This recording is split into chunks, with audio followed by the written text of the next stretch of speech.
Hi hello வணக்கம் friends. இது பார்த்திங்கன்னா லெனோவோவில் M10 HD டேபு. இது பார்த்திங்கன்னா டேபு பாக்ஸோடு வந்துடும். இது ஜென் 1 M10 HD ஜென் 1. இது பார்த்திங்கன்னா ஒரு மல்டிமீடியா யூசேஜுக்கு நல்லாயிருக்கும். உங்களுக்கு படம் பார்க்குறதுக்கு, உங்களுக்கு ஏதாவது ப்ராஜெக்ட்ஸ் காமிக்கிறதுக்கு, சேவ் பண்ணி வைக்கிறதுக்கு, இது எல்லாத்துக்கும் நல்லாயிருக்கும். இது sim card with wifi type. இது 3GB ரேமு, 16GB. இது பார்த்திங்கன்னா கம்மி விலையில் கொடுத்துடலாம். இது ஃபுல் ஹெச்டி ஸ்க்ரீனோடு வருது. இது பார்த்திங்கன்னா கம்மி விலையில் 4300 கொடுத்துடலாம். இது உங்களுக்கு ஒரு 9 இன்ச்சு ஸ்க்ரீன் வரும். கலர்ஸ் எல்லாமே நல்லாயிருக்கு. டேபெல்லாம் நல்லா இருக்காது. டால்பி அட்மாஸ் சப்போர்ட்டோடு இருக்குது. இந்த டேப் யாருக்கா வேணுன்னா சீக்கிரம் கேட்டு வாங்கிக்கோங்க. ஸ்க்ரீனில் தெரியிற நம்பருக்கு காண்டாக்ட் பண்ணுங்கள்.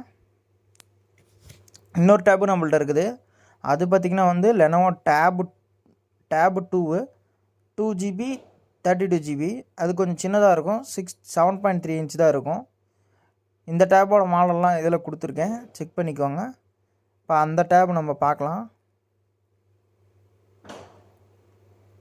இதுதான் அந்த டேபு. இது பார்த்திங்கன்னா 7.2 இன்ச் தான் வரும். இது பார்க்க ஃபோன் மாதிரி தான் இருக்கும், ஆனால் இது டேபு தான். அப்போ அந்த டேபு இது பார்த்திங்கன்னா நீட்டாக தெளிவாக இருக்குது. எந்த வித இதுவும் இல்லை. இது ஆண்ட்ராய்டு கோ ஓஎஸில் வரதுனால இன்னும் நல்லா ஃபாஸ்ட்டாக இருக்குது. எந்த லேகும் இல்லை. நீங்கள் க்ரியேட்டிவிட்டியாக, அதாவது ஏதாவது வரைகிறோம், நம்ம ஏதாவது படம் பார்க்குறோம், இல்லை ஏதோ ஒரு ப்ராஜெக்ட் காட்டுறோம் அப்படிங்கிறதுக்கு 2 டேபுமே சூட் ஆகும். ஒரு ஆஃபீஸ் யூஸுக்கு யூஸ் பண்ணுறதுக்கு நல்லாயிருக்கும். குழந்தைங்க விளையாடுறதுக்கு நல்லாயிருக்கும். யாருக்காவது அப்படின்னா காண்டாக்ட் பண்ணுங்கள்.